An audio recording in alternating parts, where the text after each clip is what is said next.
Hello everyone, I am नवीन कुमार। और यहाँ पर एक कंपनी है जो कि अपना आईपीओ लेके आ रही है। और छोटी कंपनी है, एसएमई सेगमेंट की कंपनी है। और ये जो पर्टिकुलर कंपनी है पीआर सेगमेंट में काम करती है। किस तरीके से उसको देखते हैं उससे पहले ये देख लेते हैं कि कंपनी का जो नाम है वो है वैल्यू 360 कम्युनिकेशंस। और इसका जो आईपीओ है वो 4 मई से 6 मई के बीच में आने वाला है। और 98 का इन्होंने प्राइस सेट किया है आईपीओ के अंदर में। और 150 करोड़ रुपए के आसपास की अपनी वैल्यू लगा रही है। छोटी कंपनी है, एसएमई सेगमेंट में अपना आईपीओ लेके आ रही है। 42 करोड़ रुपीज टोटल ये उठाना चाह रही है, जिसमें से 35 करोड़ रुपीज तो कंपनी के पास में जा रहे हैं। बाकी 4 करोड़ रुपीज जो है कंपनी के जो ऑलरेडी शेयर होल्डर्स हैं, जो प्रमोटर्स कैटेगरी के जो लोग हैं, वो यहाँ पर अपना स्टेक बेचते हुए दिख रहे हैं। नेक्स्ट यहाँ पर देखने को मिल रहा है अब ये कंपनी करती क्या है बेसिकली। तो ये जो पर्टिकुलर कंपनी पीआर सेगमेंट, जैसे किसी की मतलब मार्केटिंग करनी हो कंपनी की, या फिर किसी का पीआर करना हो। पीआर का मतलब पब्लिक रिलेशन, मतलब पब्लिक के अंदर में किसी भी इंसान की इज्जत बनानी हो या फिर बेइज्जती करनी हो, दोनों ही काम बेसिकली ये कर सकते हैं। मतलब जो गन है, इनके पास में एक कोई भी बंदूक है, तो बंदूक किसी को मार भी सकती है और किसी की जान किसी दूसरे दुश्मन को मार के बचा भी सकती है। सो दोनों काम कर सकती है। तो पीआर का मतलब है पब्लिक रिलेशन। पब्लिक रिलेशन में बेसिकली ये बता रहे हैं कि हम लोग रेपुटेशन बनाने का काम, डिजिटल पीआर जो मतलब मार्केटिंग करके, जैसे सोशल मीडिया के ऊपर में किसी की तारीफ करके वो आंखों के अंदर में चमका के वगैरह, वो सब ये कंपनी काम करने का काम करती है। इसके अलावा जो कंपनियां होती हैं, जो दूसरी ब्रांड्स होती हैं, उनके लिए भी मार्केटिंग का भी काम करती है, एडवर्टाइजमेंट का भी काम करती है। चाहे वो व्हाट्सएप के थ्रू ऐप डेवलपमेंट का काम हो, ये भी करती है। परफॉर्मेंस मार्केटिंग भी करती है। इन्फ्लुएंसर मार्केटिंग भी करती है। इन्फ्लुएंसर मार्केटिंग आजकल नया कॉन्सेप्ट तो नहीं है, हो गए काफ़ी साल इसको। जैसे कि दूसरे जो इन्फ्लुएंसर्स हैं, जो बड़े लोग हैं, उनके साथ में टाई अप करके और इनकी एडवर्टाइजिंग करवाना। सो वो काम भी ये करती है। और आजकल बहुत ही सटल तरीके से, बहुत ही माइन्यूट तरीके से, इस तरीके से पीआर की जाती है, वो पता भी नहीं चलता कि किसी दूसरे इंसान का एडवर्टाइजमेंट या फिर मार्केटिंग की जा रही है। तो आप लोग बेसिक आइडिया आपको लग गया होगा ये कंपनी करती क्या है। सो किसी भी कंपनी की या फिर किसी इंसान की मार्केट में इज्जत बनाना, ये बेसिकली इनका काम है। नेक्स्ट अब देख लेते हैं थोड़ा सा कंपनी के नंबर्स क्या हैं। उससे पहले देख लेते हैं कंपनी जो पैसे उठा रही है और जो कंपनी के पास में आ रहे हैं, उन पैसों का कंपनी करने क्या वाली है। तो बोल रहे हैं कि हम लोग जो नए जो इनिशिएटिव है, मतलब जो हमारे पास में जो वर्किंग कैपिटल है, दैट मीन्स कि किसी का काम आया और उस काम को किस तरीके से अंजाम देना है, किस तरीके से मार्केटिंग करनी है, किस तरीके से पीआर करनी है, तो उसके लिए जो खर्चा होने वाला है, उस खर्चे के लिए हम यहाँ पर पैसा लगाने वाले हैं। आईपीओ से जो उठाने वाले हैं वो पैसा, जैसे किसी को हायर करना, सैलरी के ऊपर में किसी बंदों को हायर करना, कोई नई सामान खरीदना, तो बहुत सारे खर्चे होते हैं किसी भी मार्केटिंग के अंदर में। तो वो खर्चे के लिए पैसे उठा रहे हैं। दूसरा, कंपनी बोले कि हमको और कटिंग एज टेक्नोलॉजी, मतलब आज की जो नई जन टेक्नोलॉजीज हैं, उनके लिए पैसा चाहिए। जैसे कि आजकल एआई का यूसेज बहुत ज़्यादा होता है इन सब चीज़ों के अंदर में, तो उसके लिए सब्सक्रिप्शन वगैरह लगते हैं। जीपीयू सिस्टम्स वगैरह खरीदने पड़ते हैं, सर्वर्स वगैरह लेने पड़ते हैं, क्लाउड सब्सक्रिप्शन वगैरह होते हैं। तो उसके लिए हमको पैसा चाहिए, तो वहाँ पर हम पैसा खर्च करने वाले। तो यहाँ पे अमाउंट भी लिखा हुआ है यहाँ पर, जिसको आप लोग यहाँ पर देख सकते हैं। बाकी जो इनके ऊपर कर्जा है उसको भी चुकाना है। और साथ में ही इनकी जो ऑलरेडी एक कंपनी है इन्फ्लुएंसर मार्केटिंग प्लेटफॉर्म, बिकॉज ये इस वक्त का सबसे ज़्यादा influencer marketing is the right now का सबसे बड़ा बजवर्ड है। मतलब सबसे ज़्यादा पैसा आजकल यहीं जा रहा है। मतलब जो सोशल मीडिया पे सबसे ज़्यादा चहेते चेहरे हैं, उनके थ्रू कुछ मार्केटिंग करवाना, दैट इज़ इन्फ्लुएंसर मार्केटिंग। तो उसमें ये कंपनी पैसा लगाने वाली है। तो अच्छे हैं, रीजंस तो अच्छे हैं। फ्यूचर के अंदर में इस कंपनी को प्रॉफिट दे सकते हैं, दैट इज़ नाइस। नेक्स्ट अब थोड़ा सा देख लेते हैं कंपनी के नंबर्स को। तो ये कंपनी के नंबर्स हैं। यहाँ पर आपको बैलेंस शीट देखने को मिल रही होगी। तो बैलेंस शीट में क्या देखने को मिल रहा है कि लगभग टोटल कंपनी में आज के दिन पैसा लगा हुआ है, that is 71 CR crore. Next यहाँ पर देखने को मिल रहा है कि ये जो कंपनी में पैसा लगा है, इसमें इन्वेस्टर्स का पैसा कितना है, दैट इज अराउंड 35 करोड़। मतलब इन्वेस्टर्स ने अभी तक कमा कमा के 35 करोड़ रुपीज इस कंपनी में लगा रखे हैं, दैट इज नाइस। इसके अलावा कंपनी पे अच्छा खासा कंपनी ने कर्जा भी ले रखा है। लॉन्ग टर्म बोरोइंग 7 करोड़ रुपए के आसपास की ले रखी है। प्रोविजन इन्होंने साथ सेट कर रखे हैं 2-2.5 करोड़ रुपए के। तो और यहाँ पे शॉर्ट टर्म बोरोइंग भी इन्होंने 10-11 करोड़ रुपए की ले रखी है। सो अच्छा खासा कर्जा भी इन्होंने ले रखा है, जिसमें से थोड़ा बहुत कर्जा इस आईपीओ पैसे से चुकाएंगे भी। उसका भी इसको अगले जो टर्म होगा, जो क्वार्टर होगा, जो ईयर होगा, उसमें फायदा देखने को मिलेगा, दैट इज नाइस। अब ये पैसा पड़ा किस फॉर्म में है? ये पैसा इन्होंने लगा रखा है, बट लगा कहाँ रखा है उसकी अगर हम लोग बात करते हैं, तो यहाँ पर ये बोल रहे हैं कि प्रॉपर्टी प्लांट एंड इक्विपमेंट, जो कि इनके पास में जो सामान है, सामान ऑफिस वगैरह, जो चेयर्स वगैरह और जो कंप्यूटर सिस्टम वगैरह, सब कुछ इन्होंने जो लगा रखा है, उसमें इन्होंने पैसा लगा रखा है 2.5 करोड़ रुपए। इसके अलावा इन्होंने गुडविल में पैसा लगा रखा है 2.5 करोड़ रुपए। गुडविल दैट इसको मतलब कि ये बोल रहे हैं कि हमारी जो ब्रांड वैल्यू है, ब्रांड वैल्यू उसके अंदर में इन्होंने 2.5 करोड़ रुपए लगा रखे हैं। तो गुडविल बेसिकली तब आती है जब ये दूसरी किसी कंपनी को एक्वायर करते हैं, तब यूजुअली गुडविल के अंदर में सेगमेंट आता है। तो इन्होंने किसी कंपनी को यहाँ पर एक्वायर कर रखा है जिसमें इन्होंने 2.5 करोड़ रुपए लगा रखे हैं। सो इसमें मेरे को यूजुअली डाउट ही रहता है गुडविल के अंदर में। बट कुछ कंपनियाँ ऐसी होती हैं जो कि बहुत ही फेमस होती हैं, उनकी गुडविल के ऊपर डाउट नहीं रहता। जैसे आज के दिन अगर आप कोई भी कंपनी नया चालू करते हो और उस पे आपको टाटा का नाम मिल जाए, आपको टाटा का नाम यूज़ करने का अपॉर्च्युनिटी मिल जाए, तो आपका प्रोडक्ट तो यूँ बिकेगा, टाटा के नाम पे बिक जाएगा। तो उसको कहते हैं हम गुडविल। तो इसी तरीके से अगर ये कंपनी जैसे किसी दूसरी कंपनी को एक्वायर करती है, तो उसके साथ में उस कंपनी का नाम बेच देता है और उस कंपनी का नाम फेमस है किसी पर्टिकुलर सेगमेंट के अंदर में, तो उसका नाम चिपका के अपने प्रोडक्ट बेचेंगे, तो उसको गुडविल का फ़ायदा कहते हैं। तो इन्होंने गुडविल को यहाँ पर 2.5 करोड़ रुपए लिख रखा है। यहाँ पर इंटेंजिबल एसेट्स अंडर डेवलपमेंट भी देखने को मिल रहा है 16-17 करोड़ रुपए। दैट मीन्स कि ये कुछ नए सॉफ्टवेयर्स वगैरह, कुछ नई चीज़ें ऐसी बना रहे हैं जो कि अंडर डेवलपमेंट है, जिनमें इन्होंने ऑलरेडी 17 करोड़ रुपए खर्च कर दिए हैं। तो पैसा वहाँ पे भी लगा हुआ है। तो 71 करोड़ में से जो यहाँ पे 71 करोड़ में से, जिसमें से इनका खुद का पैसा है वो लगभग 35 करोड़ रुपए। इसके अंदर में से अगर देखा जाए तो इन्होंने बेसिकली जो पैसा है वो या तो अंडर डेवलपमेंट एसेट्स के अंदर पड़ा हुआ है, राइट। 35 करोड़ तो खुद के, बाकी तो उधारी का तो पे करना पड़ेगा। तो खुद के जो पैसे हैं उनमें 16 करोड़ रुपए, 2.5 करोड़ रुपए और 2.5 करोड़ रुपए 5, तो ये लगभग इनके 70-80% के आसपास में पैसा खर्च हो चुका है, मतलब पड़ा हुआ है, जो कि अभी काम में नहीं आ रहा है। बेसिकली थोड़ा बहुत काम में आ रहा है। नेक्स्ट जो पैसा है लॉन्ग टर्म एडवांसेस, बाकी इन्होंने लोन दे रखे हैं या फिर जो एडवांस पेमेंट कर रखा है उसमें 4 करोड़ रुपए पे कर रखे हैं, और बाकी ट्रेड रिसीवेबल्स में पड़ा हुआ है पैसा। ट्रेड रिसीवेबल मतलब जो ऐसा पैसा जो कि अभी काम कर चुके बट पेमेंट आया नहीं बेसिकली। एंड यहाँ पर अदर करंट एसेट्स जिनका भी कुछ ये भी ब्यौरा जो है यहाँ पर दे नहीं रहे। नेक्स्ट अब थोड़ा सा अदर एसेट्स को एक बार देख लेते हैं, कौन से हैं भाई अदर करंट एसेट्स जिसमें 9 करोड़ रुपए इन्होंने रखे हैं। बेसिकली यहाँ पर देखने को मिल रहा है कि इनकम टैक्स के अंदर में मुझे लग रहा है कि इन्होंने अच्छा खासा एडवांस पेमेंट करके रखा हुआ है। बाकी उसके अलावा एडवांस टू सप्लाई 1.5 करोड़ रुपए का, 1 करोड़ रुपए का प्रीपेड एक्सपेंसेस, मतलब जो इन्होंने ऑलरेडी जैसे कोई सब्सक्रिप्शन वगैरह ले लेते हैं तो उसमें हम लोग काउंट कर सकते हैं इनको।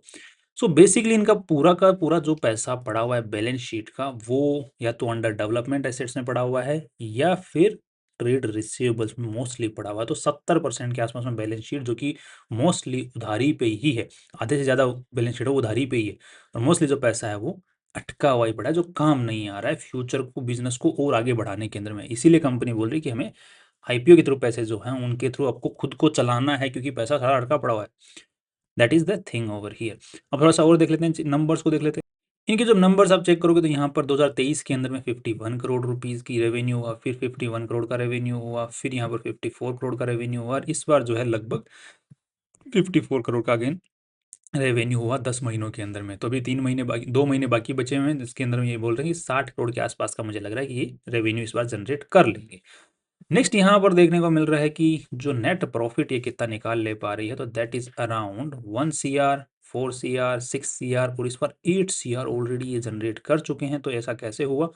तो यहाँ पर इनके जो एक्सपेंसेस है उनको देखते हैं, तो कौन से एक्सपेंस के अंदर में यूजुअली ये गिरावट महसूस कर रहे हैं, तो that is cost of service.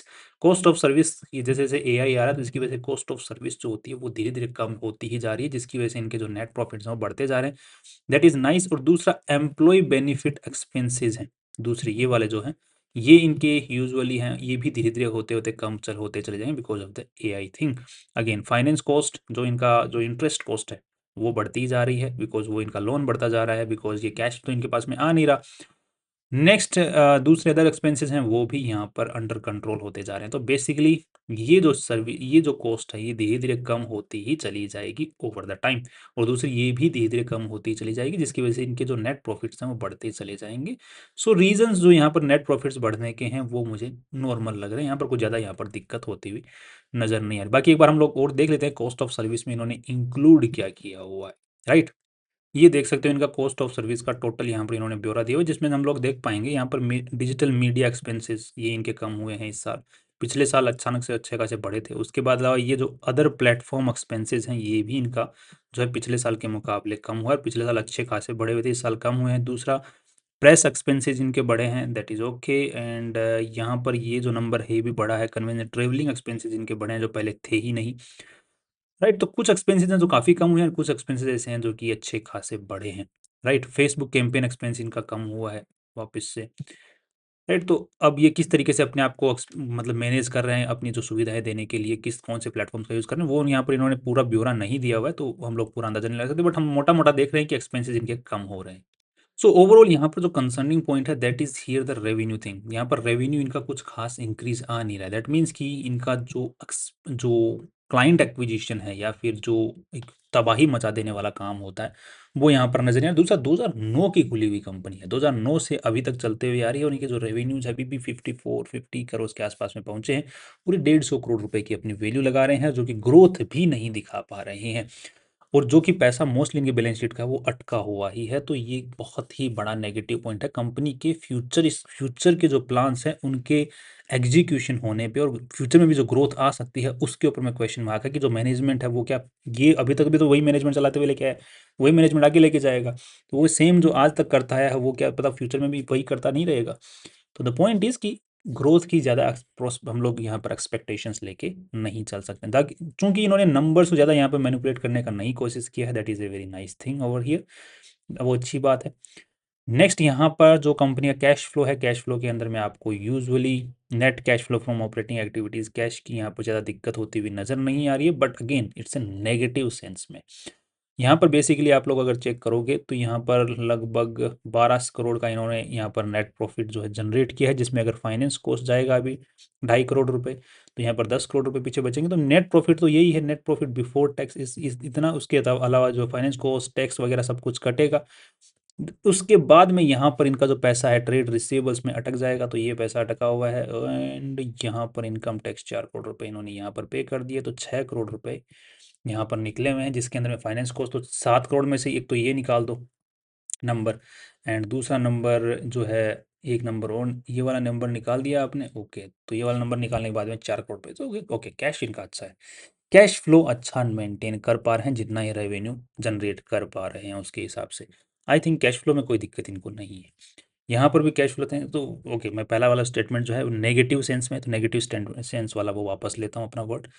बाकी इनका कैश फ्लो जो है वो अच्छा नज़र आ रहा है, मेंटेन कर पा रहे हैं, खुद को चला पा रहे हैं, बट मोस्टली जो कैश जनरेट कर रहे हैं वो पैसा बैलेंस शीट में जाकर के अटक रहा है mostly, so that is a negative sense over here, right? And next यहाँ पर ऑपरेटिंग एक्टिविटीज से cash flow is good. Next अब थोड़ा सा इनका कंपेरिजन करके देख लेते हैं जो नंबर्स हैं उनके हिसाब से, और बाकी हमें जो रीसेंट नंबर है उसके एक्सपेंसेस कम होकर नेट प्रॉफिट बढ़ते हुए दिखें, तो वहाँ पे हमें थोड़ा सा मार्जिन ऑफ सेफ्टी लेके चलना पड़ेगा, जिसकी हम कंपेरिजन करने से पहले, तो यहाँ पर लगभग profit for the year is 7-8 crore यहाँ पर है, तो इसको अगर हम लोग देखते हैं तो 7 करोड़ की हम लोग आफ्टर पूरे साल का दे लेते हैं, 2 महीने का मार्जिन ऑफ सेफ्टी ले लेते हैं, तो 7 करोड़ के आसपास का पी रेशियो निकालने की कोशिश करते हैं, तो दैट इज यहाँ पर जो पूरी वैल्यू लगाई गई है इस कंपनी की that is around 157 crore. And अब यहाँ पे ध्यान रखना, सॉरी 157 160 के यहाँ से 7 7 14, तो लगभग 23 के आसपास का पी रेशियो निकल के आ रहा है, जिसको कंपेयर करते हैं तो यहाँ पे आर के स्वामी है, इसका 21 का पी रेशियो है, एंड इसका 13 का पी रेशियो जो इन्होंने अपने ही उसमें बताई है, और दूसरी दो कंपनियां मैंने चूज़ की हैं, साइन पोस्ट इंडिया और एक ये आर के स्वामी, ये दोनों मैंने अपने हिसाब से चूज़ की हैं, दोनों कंपनी जो कि सिमिलर सा काम तो बिल्कुल नहीं करती हैं, बट उसी सेक्टर में उसी इंडस्ट्री में काम करती हैं। सिमिलर काम करने वाली तो कंपनी मुझे मिली नहीं जो कि इसी टाइप का सिमिलर काम करती हो। सो 28 करोड़ का पी रेशियो इनका है, तो यहाँ पर लगभग 23 का P ratio after the margin of safety. अगर before the margin of safety हम लोग चेक करने की कोशिश करते हैं तो 15 के आसपास का पी रेशियो इनका बनता है, जो कि अच्छा है, बट मार्जिन ऑफ सेफ्टी का यूज़ करने के बाद में अगर पी रेशियो निकालते हैं जो कि एट पार इन्होंने वैल्यू जो है वो लगाने की कोशिश की है, दैट इज़ फाइन फाइन। दूसरा पीबी रेशियो के हिसाब से हम वैल्यू देखते हैं तो 31 करोड़ रुपीज़ के आसपास का इनके पास में ऑलरेडी नेटवर्थ है, और यहाँ पर इनके पास में 35 करोड़ रुपीज़ और जा रहे हैं, तो लगभग 65 मान के चलो 65, तो अच्छा 12, तो लगभग 2.3 के आसपास का पीबी रेशियो बनता है, जिसको अगर हम लोग कंपेयर करने की कोशिश करेंगे तो यहाँ पर 1.76, 4.28 एंड 5.64, सो अल्टीमेटली इन्होंने पीबी रेशियो के हिसाब से भी वैल्यू ठीक ठाक लगाई है, राइट? तो अब पीबी रेशियो के ऊपर में हम ज़्यादा इतना रिलाई नहीं कर सकते, बिकॉज इनका मोस्टली जो पैसा है वो अटका हुआ है, राइट? स्टक है, या तो वो इंटेंजिबल एसेट्स में स्टक है काफ़ी टाइम से, और काफ़ी ज़्यादा पैसा अटका हुआ है, तो that is a negative point over here. So अब क्या इस आज के दिन इस कंपनी में वैल्यू है? तो आज के हिसाब से जो कंपैरेटिवली हम देखते हैं तो वैल्यू नहीं है। फ्यूचर ग्रोथ के हिसाब से पर्सपेक्टिव को देखा जाए तो पास्ट की परफॉर्मेंस को देखा जाए तो उसके हिसाब से जो ग्रोथ आ सकती है, पास्ट को देखते हुए इसी मैनेजमेंट अगर इसमें रहता है तो फ्यूचर ग्रोथ की भी ज़्यादा वैल्यू नज़र नहीं आ रही है। सो क्या इसको स्किप करना चाहिए या फिर आईपीओ के अंदर पैसा लगाना चाहिए? तो अब यहाँ पर इसको देखते हैं हवा किस तरफ बन रही है। ताकि इतना कुछ खतरनाक लुक्रेटिव यहाँ पे मुझे नज़र नहीं आया कि जो कि हमको पैसा लगा के छोड़ देना चाहिए कंपनी में, ऐसा कुछ नज़र नहीं आया। बाकी एक बार हवा को देख लेते हैं, हवा आज के दिन तो कुछ बनाई नहीं जा रही है। इस हवा को अगर मोर देन 30-40% बनती है तो हम लिस्टिंग गेन का फ़ायदा ले सकते हैं। बाकी फ्यूचर लॉन्ग टर्म या शॉर्ट टर्म के हिसाब से देखा जाए कि यार चलो हवा नहीं भी बने तो भी लेके रखा जा सकता है, तो उस टाइप की भी कंपनी मुझे पर्टिकुलरली आज के जो डेटा है उसको देखते हुए नज़र नहीं आ रहा है। बाकी इस कंपनी के लिए मैंने कुछ नंबर्स को भी नहीं देखा है, दैट इज़ दैट जो जो हम लोग यूजुअली देखते हैं। जैसे कि जो कंपनी की प्रॉपर्टीज़ होती हैं, जो कंपनी के अलग-अलग कितने एम्प्लॉइज़ काम कर रहे हैं, वो वाली तो वो ज़रूरत नहीं थी इस कंपनी के अंदर देखने की। ये नंबर्स ही इनफ थे। Right? That's all from my side. कल फिर मिलते हैं नई इंपॉर्टेंट वीडियो के साथ में। Finally see you tomorrow.